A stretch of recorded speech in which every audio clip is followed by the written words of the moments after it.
अरे चोरानो, बाबाजी आणि महामाया तुमच्या ह्या निर्णयामागे विशेष काहीतरी दडलंय हे कळत नाही होय मला. हे खणून बघावंच लागेल. यात काहीतरी मेख नक्कीच आहे.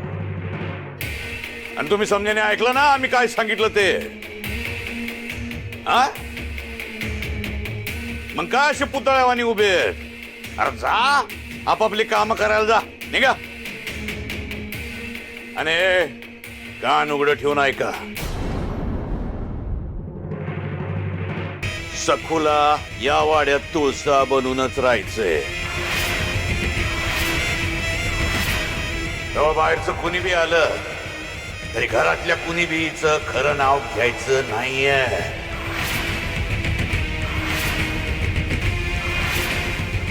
नाहीतर याद राखा,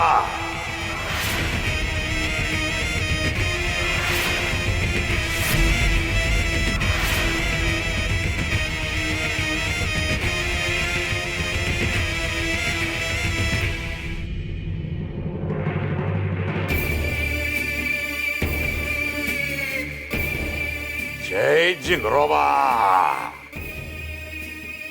जय गुरु चिंगरोबा.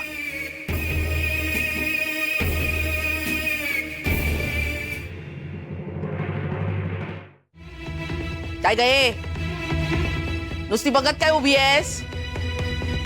नेहमीप्रमाणे धुडगूस घालून झाला ना? मग जा ना आता कामाला लाग, निघ.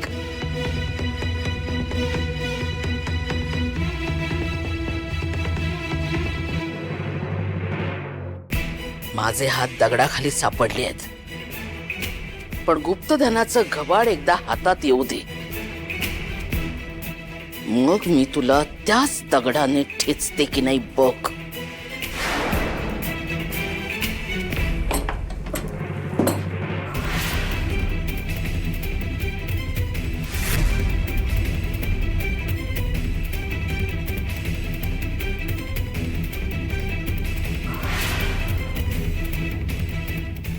सखू अशी कधी डोळ्यात डोळे घालून बघत नव्हती.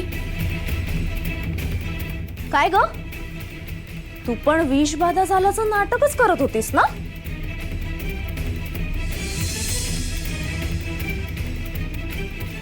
नाहीतर त्या जंगलातून जिवंत परत कशी आलीस?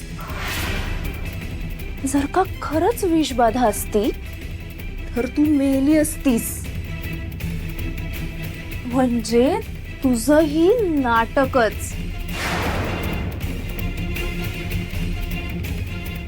पण काय उपयोग ग? तुझं हे नाटक बघायला सावकार शुद्धीत कुठे होते? त्यासाठी नाटक कधी करायचं याची अक्कल असायला लागते ना. आता मी बघ, सावकार शुद्धीत येताना नाटक केलं.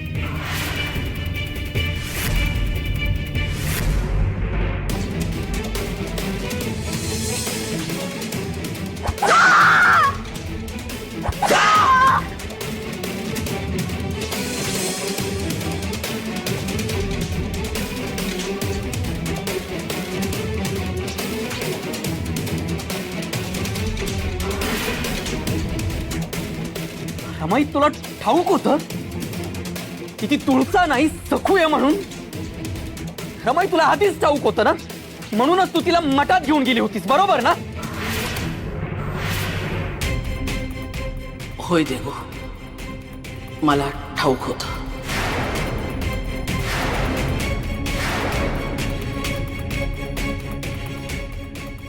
पण मला तू आधी का नाही सांगितलंस रमाई? तू तिला या वाड्यात सहन कशी करू शकतेस? मला तर कल्पना सुद्धा करवत नाही की ती सखू इथे आपल्या या घरात राहत होती, आपल्या आजूबाजूला वावरत होती. जिने माझी आपली घोर फसवणूक केली रमाई, ती सखू इथे या घरात राहत होती. या जगात सगळ्यात जास्त विश्वास मी तुझ्यावर ठेवतो रमाई, माहितीये ना तुला?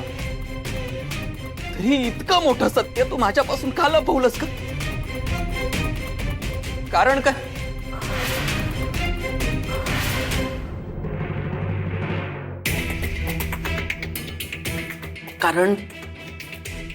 कारण ते सांगायची वेळ आली नव्हती बाळा.